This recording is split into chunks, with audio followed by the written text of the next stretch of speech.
Hi, everybody. Nice having you on the webinar today. We will be talking today about what you need to know about electric bus scheduling and operations. I'm joined today by Judy, who is our global pre-sales manager. He will be showing what the product really looks like, or what it looks like in real life to schedule for EVs. Well, I'll be talking more theory before that. So we'll have a presentation and a software demonstration, and then we'll open up for Q&A. So a word or two about Optibus before I stop talking about Optibus. So Optibus is a mass transit planning and scheduling platform. It's on the cloud, it's cloud native, and it uses advanced optimization algorithms and AI. I'll be talking a lot about optimization algorithms and how you set them up with rules and constraints today. The idea is that you can run many scenarios, model anything you want, including EVs, and then see what happens. Optibus is used in more than 300 cities, mostly with our public transit operator customers such as MV Transportation, Keolis, Transdev, First RTP, and others. And the idea is really to use scheduling and planning to improve operations, improve driver relations, and improve performance. So EV is a big thing. It's mandated by a lot of initiatives. Some reports say that by 2025, 1/3 of all European buses will be or expected to be electric.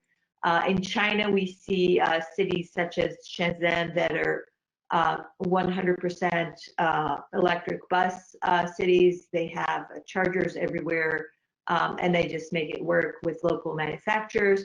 And in North America, mainly the US and Canada, you do see some fledgling EV fleets, usually not a standalone fleet, but several EV buses that are co-located and co-operated with the diesel fleet, resulting in a hybrid fleet where EVs run some of the routes. More and more bus manufacturers are joining this market, and a lot of it is regulatory. For instance, in London, we've seen ultra-low emission zones where the only way to operate any sort of service is with an electric bus, and there are other regulations mandating that. And as I think the industry tries to figure out how to deal with electric buses, they're also changing. Batteries are changing, ranges are changing, etc., and charging technologies as well. You're probably all here on this webinar because electric buses are different, and they are different. The range currently is less than traditional buses, which requires thinking about which routes they match, whether they match routes with the widespread and not that high frequency, or do they match high frequency routes with a certain length.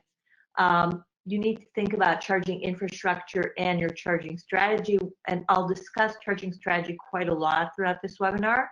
There are a lot of incentives, just like there are incentives to operate electric buses. There are incentives that are related to electricity prices throughout the day, with differential pricing in high demand, peak demand, and low demand hours.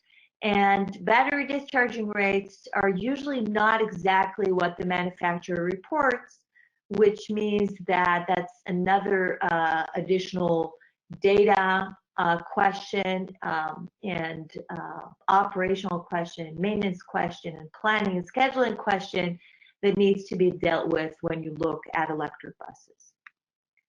I'll run two quick polls to kind of gauge the audience. First poll I'm going to launch is, when are you planning to purchase EVs? I'll wait for a couple minutes for you guys to answer. So the options are you planning to purchase EVs for your fleets in the next 12 months, in the next 12 to 24 months, in the next 5 years, not planned?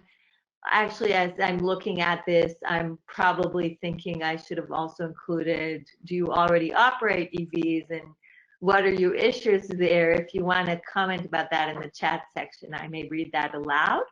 46% of you voted, so I'll hold on a little more. It feels like a reality TV show now. And I'll close the poll in a second, and then I'll read out the responses. Okay, I'm closing it. So you can see the results. 34% are planning to purchase EVs in the next 12 months. That's probably the highest percentage. 22% in the year after that, next 12 to 24 months, and unplanned and in the next 5 years, which is really a distant future, is 13 and 31% respectively. So that's kind of one question. Let's look at the next question. And that is this question. What's your greatest concern regarding an EV fleet? And the answers are charging infrastructure, bus technology, scheduling, or operating a hybrid fleet. Answers here don't run as quickly. 26% of you voted. Maybe some people are thinking maybe they don't really know what should concern them, or they have no concerns. Let's wait a little more.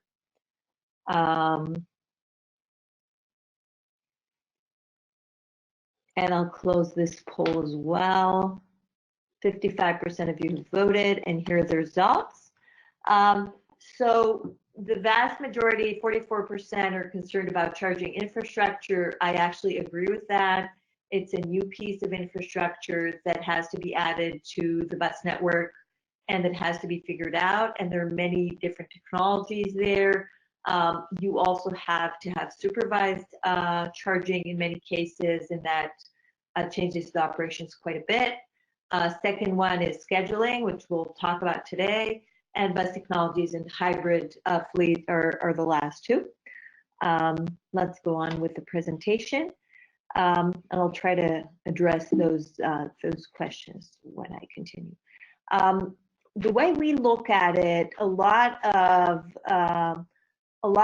the changes that this brings is that there are new responsibilities for everyone involved.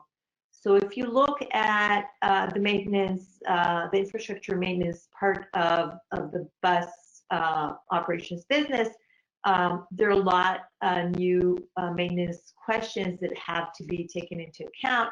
How do you maintain charging facilities? How do you maintain electric buses? How do you maintain batteries? Batteries behave more like our phone batteries, where with different cells that operate kind of like the weakest link device, where when one battery pack doesn't work well, there are issues with the others as well. You have to think about charging infrastructure. Financing may be an issue. They're usually more expensive. And in my mind, all of this requires strategy, monitoring of new elements, and control. But financing is also tied into planning, because if we finance an expensive electric bus and if its operation is supposed to deliver savings, then we need to plan to use it in the maximal way. So the way I think of it is, if I have an electric bus, I want to maximize electric miles and not plan not very well. So I have to complement my electric miles with diesel miles, because I have to pull more diesel miles into the operation because I'm not managing my electric miles well. That's kind of the first take I want to make on this. Now, looking at this, so the first question is, how can you deal with EV challenges without using diesel miles as a substitution? That's kind of the worst case scenario. We've purchased electric buses, but we're using them in a very minimal way because we have various issues. They can be charging issues, training issues, maintenance issues, and we're still using a lot of diesel miles. And then going on to the next slide, I'll start looking at some of the operational challenges, offer approaches to resolving some of them, and then I'll move on to the scheduling piece. So battery state of health is a big issue. Energy density of batteries is below that of gas. Some don't work as advertised. I was reading some reports today about transit agencies reporting that their batteries ran 177 miles, but they were supposed to run 270 miles per charge. Heavily influenced by hot or cold weathers. I've read that in some U.S. agencies, EVs were trialed on high-frequency routes, but midday charging was such an issue that that trial was stopped.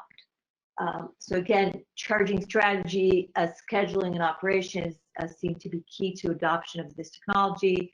Midday charging in many cases requires supervision, perhaps driver training. Batteries degrade, and batteries aren't like fuel. They age just like our phone batteries age. I mentioned that before. And there are operational challenges.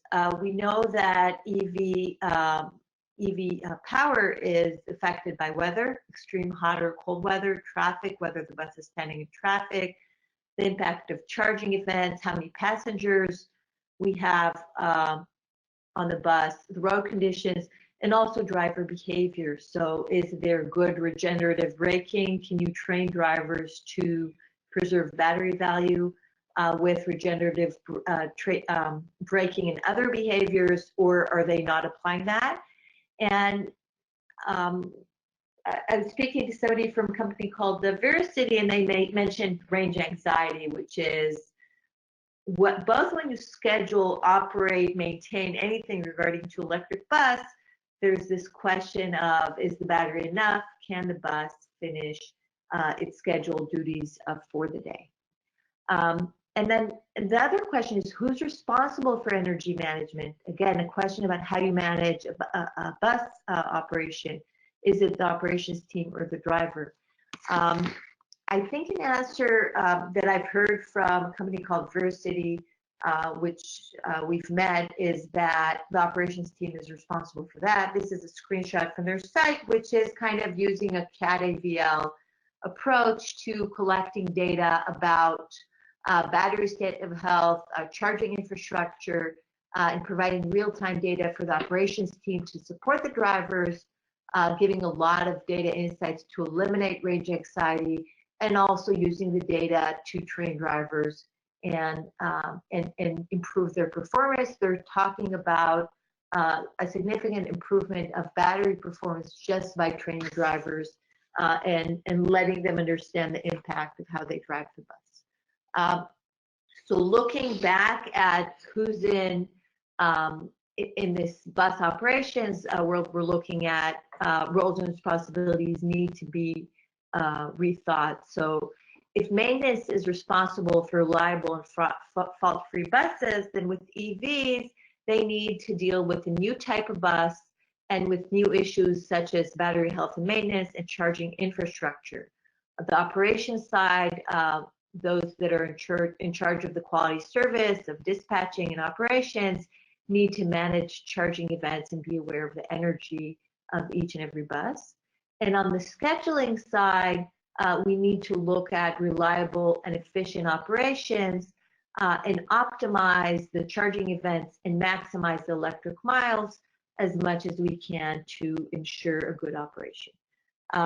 And now I'm moving more into the scheduling side of this webinar, and I'm going to ask $1 million question. I don't know if it's $1 million, but an electric bus costs quite a lot, but it is an important question, and that is, do electric buses grow the peak vehicle requirements? So if I'm operating, let's say, a high-frequency route with 20 buses, do I need 20 electric buses to do it, or do I need more?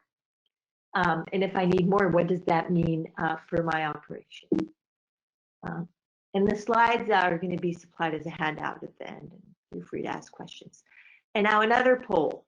So I'm going to ask you something before I start to talk about how to think about scheduling and bus operations.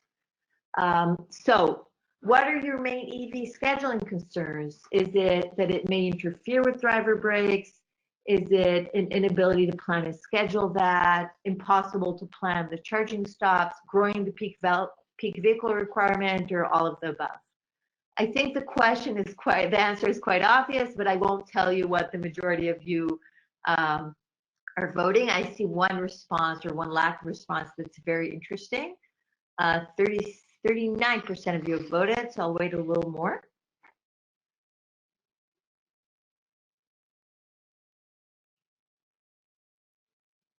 Okay, I'm going to close the poll and share the results. So you can see that most people are in the all of the above camp. What I think is very interesting that very few, or perhaps just one person, responded that there's an issue of interfering with driver brakes. We usually ask people, do you want the driver brakes to coincide with the charging event? Is the driver supposed to supervise the charging while they're on break, etc.? I agree that it maybe not be the main scheduling concern, although we do use that as an example. And indeed, it's a very tricky question that I think stretches the algorithmic capacity of whatever you use to plan for EVs. So I'll continue the presentation, and that was the last poll for today. So from now on, you can send me questions on the question bar or on chat. So let's look at the PVR question a little more. So charging time for a diesel bus would be 5 minutes. For an electric bus can be 1 to 6 hours, depending. The range, 400 miles versus 70 to 250 miles, depending on a lot of factors. Refueling or recharging once a day versus several times a day, and the charging cost, which is variable for EVs versus fixed for diesel, because the electricity prices changes throughout the day.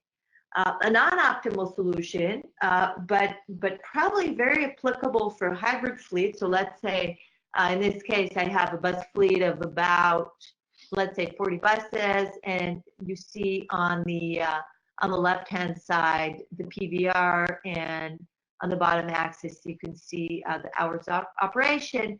Theoretically, I could apply electric buses in that darkened rectangle and use them only for peak times. And in the wide springs between them, you know, they'd go for short trips. I'd charge them, and then everything would be right. It's just not a very good solution because it actually minimizes electric miles rather than maximize them. So let's look at a more intelligent answer to this question. So the scheduling strategy is really an interplay of 3 or even more factors. The minimum battery capacity that you're willing to work with, or when is range anxiety a widespread concern for drivers, operators, maintenance schedulers, etc. You don't want to run out of the battery in the middle of a passenger-bearing trip. The widespread, so time that the bus has where it doesn't operate. Recharging events, where they are, do you fully recharge the battery? Is there a deadhead involved in a recharging event, or is the charging in an ordinary depot that the bus will be stopping at anyway? And you have to balance all 3. And I think now I want to go back to really to kind of the theory of planning, operations, and scheduling. Bus scheduling, whether driver scheduling or crew scheduling or vehicle scheduling, so blocking, run cutting, is a very, very complex dance. So we have this huge puzzle we have to fit. We have to build it optimally. That has to take into account a lot of things like timetables, network and route plan, the different vehicle types. You typically want to schedule EVs and non-EVs at the same in the same schedule and not separately. So differentiate between them by type. And you want to do all that, and you really want the computer to solve this for you. Although there are a lot of very good and sound manual scheduling approaches. And what EVs really do is they add another layer of complexity to kind of the typical algorithmic thinking of what blocking and run cutting is. And those constraints and rules have to do with a lot of issues regarding EVs, as we'll show you in a minute. So what does the system usually do? It analyzes data from various sources. In our case, it can actually look at data from historical battery performance, or real performance rather than manufacturer performance. takes a look at all the preferences and constraints, start to do a lot of number crunching, create a lot of scenarios, generate the optimal transit plan, and of course, there's a lot of optimization that is involved in this as well. And let's look at how this translates into the real world. So, as I've hinted before, EVs present a new set of scheduling constraints on top of what you're used to seeing. So they're nonlinear battery charging and battery usage profiles, affecting how long you want to recharge, different ranges for different vehicles, different batteries, different age batteries, and time to charge. There's the minimum battery thresholds. There are questions of charging station capacity, and there are questions of mixed fleets versus electric fleets. There are crew scheduling considerations. Can we tie the charging events to the driver breaks or not? What does this do to KPIs, to the cost of the run cut? We need to define battery preferences, what the types are, what the capacity is, what the minimum capacity is, what the discharge rate is, thinking about the types of chargers and their charging rate and their location, whether there's a deadhead involved, electricity costs, the vehicle types. We believe that you really have to try to schedule several vehicle types at once and not just one. And let's look at a very brief, very quick and dirty example. We have an example here where we're trying to figure out whether we want to do a full charge every time we charge a bus, or we want to have a short bursts of charges. In this case, we've concluded that short bursts would be about on average 3 3/4 of charges a day versus 2 full charges for those buses. We ran the example in our system, and we'll show you another example soon, where the short burst strategy resulted in a PVR of 8. The long charge strategy resulted in 9. So the answer would be that in this case, the short burst strategy is better. But there are more complex factors to be put in here, such as how much would you pay for the drivers for each of those strategies? Where do you need to locate the charging infrastructure, etc.?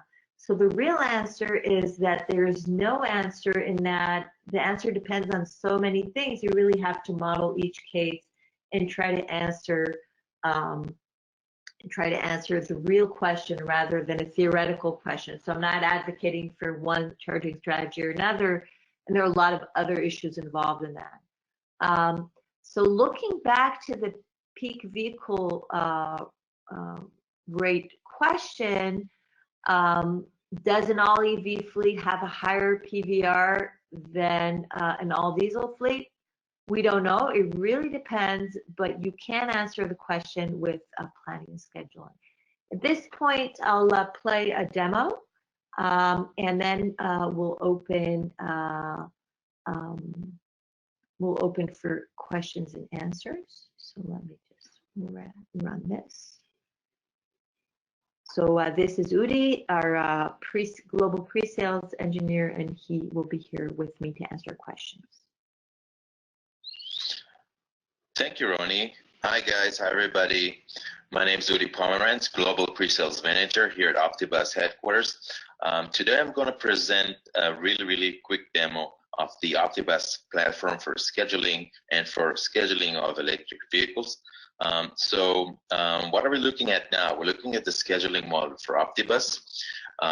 Let's get a bit familiar with it. As you can see, I'm just browsing, with the regular Chrome browser. This is my specific URL for my domain, where I have everything saved. Everything's on the cloud, so it's very easy to access it from anywhere, anytime.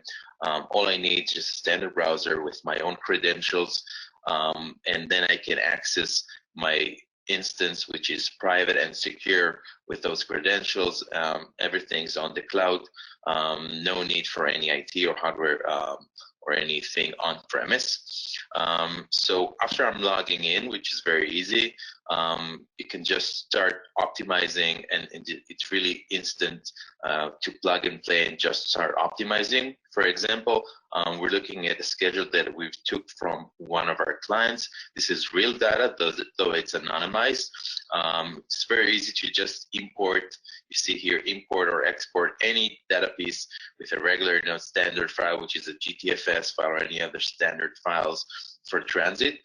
We just injected all of their schedule and preferences into the platform so we can have a look at and a view of their current schedule and what the implication of their current schedule, what it means, how efficient it is, so on. So on the left side, we're seeing the vehicle. You see the vehicle number 1, number 2, 3, 4, and so on. And here at the top, you see the time of day. So you can see, for example, this vehicle starts the day with a pullout, and they're doing service number 190, 191, another one. And there's a deadhead here represented. You see this little arrow means the driver is going off the bus, then there's a split and the duty continues. They're very easy to see what's going on. Every color represents a different service ID. If I want to see what's going on from the driver's point of view, so I'm just toggling the tab here from vehicles to crew, and I can see the drivers. I can see driver number 1 starts the day at pretty early, 5:42. He signs on, then he pulls out of the garage, then he takes sign number 3 for the first ride, and so on. Let's get back to talk about the top here, which is the business indicator. For me, I'd say this is the most important part as a manager, business manager, to get an idea and to get visibility to what's going on in my business. What does this schedule really means? In the bottom line, you can see this Wednesday operation cost $268,000. You can see the crew efficiency is only 77%. This is the ratio between how much we're driving the bus with passengers and how much we're just paying drivers. Same thing for the vehicle efficiency. What's the ratio between the deadheads and the service? You can see the count of changeover, split counts, and so on. There's another analytics tool if you want to have even deeper insight. But I think it's always at the top here, and it's dynamically changing as I change the schedule. Really gives you visibility, transparency to the schedule, which is super, super important. Let's try to optimize the schedule. So I'm just going to click optimize. I'm going to optimize both duties and vehicles at the same time. Let's run the optimization. So what's going on right now? At the back end, everything is being uploaded to the cloud. All the preferences, the GTFS files, the timetables that we've created beforehand, everything's been uploaded to the cloud. On the cloud, we are deploying multiple instances for computing. We're using parallel computing and advanced optimization algorithms to solve this problem very, very fast. And this is actually a pretty heavy problem. We're talking about 173 duties and 95 blocks. You can see in the progress bar that it's almost done. So we're talking about, I think, under 30 seconds. This is super, super, super fast. There's no similar, I would say, even a benchmark for that in other platforms or anything similar that's been done in the past. In the past, usually schedule would have waited in hours and even days to get a linear computing problem solved, and then they would just run 2 or 3 scenarios. How fast it is gives you the ability to really run multiple what-if scenarios. The interaction with the platform is very, it's a different methodology. It's interactive scheduling. Let's see the results. Okay, so we see the saving here is very, very significant, pretty amazing. We're saving $22,000 just for one day. If you run it up for a year, we're saving $8 million. So that's a pretty significant amount. Let's look at the other indicators and how they've improved. We see that the crew efficiency also went up by 12%. Vehicle efficiency is 3% up. Changeover is down by 10. Split count stays the same. Standby time is down. So you can see we've improved the bottom line, we've improved other indicators. We can set the optimization function to focus on other indicators rather than the bottom line. We can focus on better quality duties for drivers, less changeovers. You know, drivers don't like to get off the bus, on the bus. So there's a lot of variations to the algorithm. We can define it as a weighted algorithm. So it's very, very easy. This is just the first iteration. And after I'm doing this first iteration, I'm already saving, you know, approximately $8 million a year. I can do some more fine tuning. So then, you know, the real expertise of the scheduler starts. We can swap shifts here. For example, if we want to move this one, the platform uses artificial intelligence to offer us intelligent recommendations. It also indicates what's the implication of changing this shift. If I'll move it here, I'll have a cost difference of an additional $875. So I can, you know, choose other options. It's very, very easy. If I want to get out of the edit mode, I just click the pencil. So I would say this is a brief, very brief introduction to the scheduling part. We can, of course, also define these preferences. We have saved preferences that we created. There's preferences that are divided into 4 pillars. You see the vehicles, drivers, depots, and miscellaneous. For example, a common preference is work limitation that affects, of course, the bottom line, how much we're paying at the end of the month. We can toggle on breaks. We can toggle it off. We can add specific tailor-made preferences to make it really, really, really tailor-made for your business. And so, as you can see, it's very easy to access. Everything is web-based and cloud-based.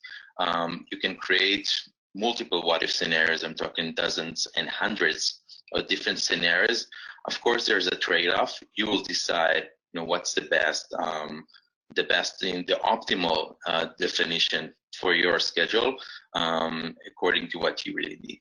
So let's move on to the electric vehicle.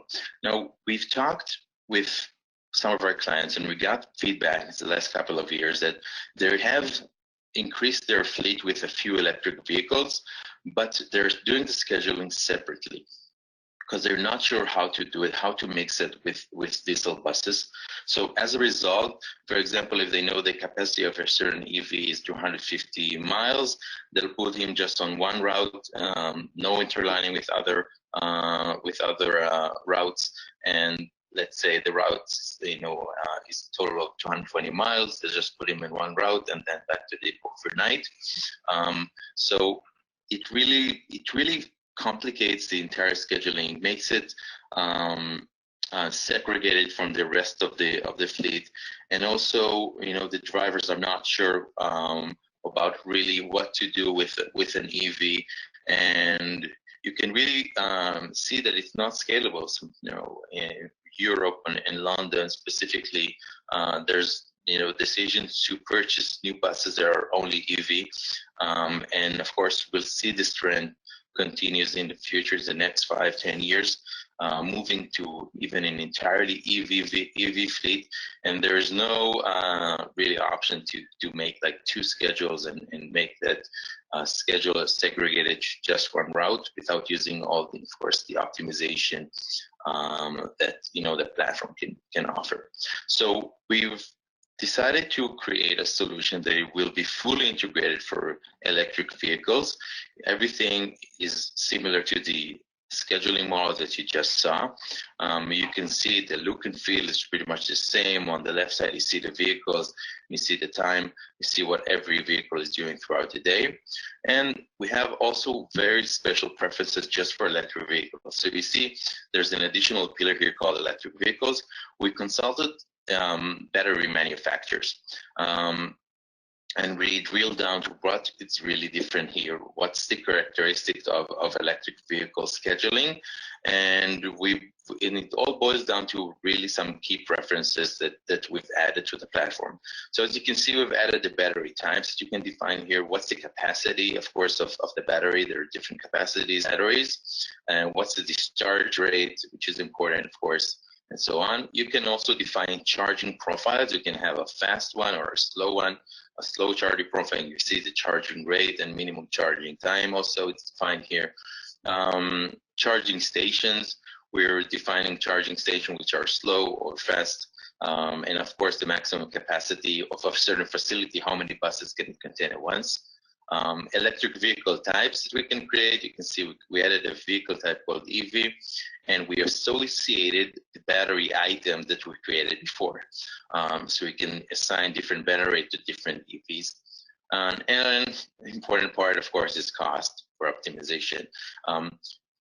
So if you're talking about EVs, just not like fuel, there's different costs for different time of day. For example, your electricity company will charge you a low rate at the middle of the night and during peak times. So there's high rates and the low rates, and we're also taking that under consideration. So let's save this and let's run the optimization.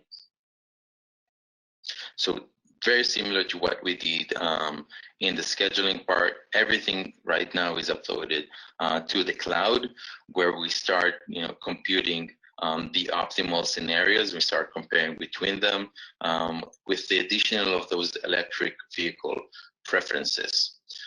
So we're expecting to see a result that will set charging stations throughout the day. We can define if the charging stations are allowed to be set only at the depots, only at the end of the line, or throughout the line. Here we've defined it that we can set them throughout the line, and you see how fast it was like I'd say 10 seconds, and we're done. And we have a result. You see here the charging station are already set. This is a suggestion from Optimal Solution. We see also the total cost is down, which is interesting. It doesn't always have to be the total cost is down. It could be other factors. The fact that we're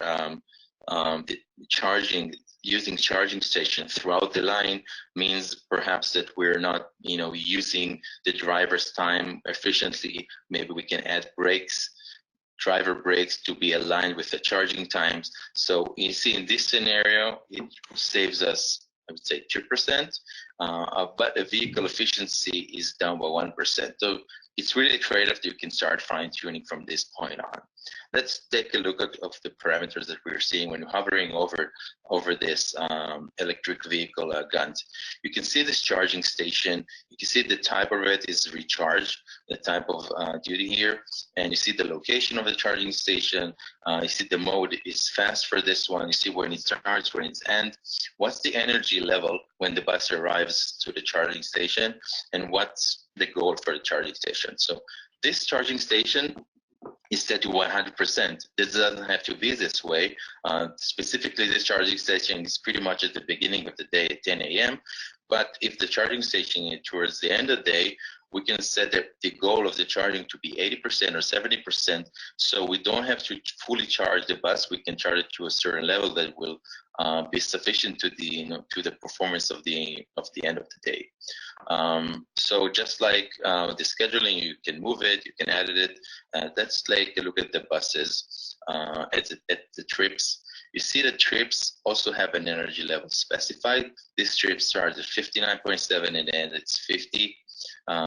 So it's very important to see what's the level of each bus in order to do the swapping. You can also move it around just like the scheduling. So we saw, I'd say, a very, very brief look at how Optibus scheduling looks like. We looked at how fast it works, how easy is it to be accessed in the cloud. The methodology of interactive scheduling, since it's super fast, it takes under 10 seconds, under a minute. We can run multiple what-if scenarios. We can run hundreds, dozens of different scenarios and compare them. We can optimize the bottom line. We can optimize different indicators, different factors that are really important for us. And in the electric vehicle model, we see that we've brought on the preferences that are key for battery performance, and the platform takes all of those specific electric vehicle preferences under consideration when optimizing a schedule with electric vehicles. That's it. Thank you, guys.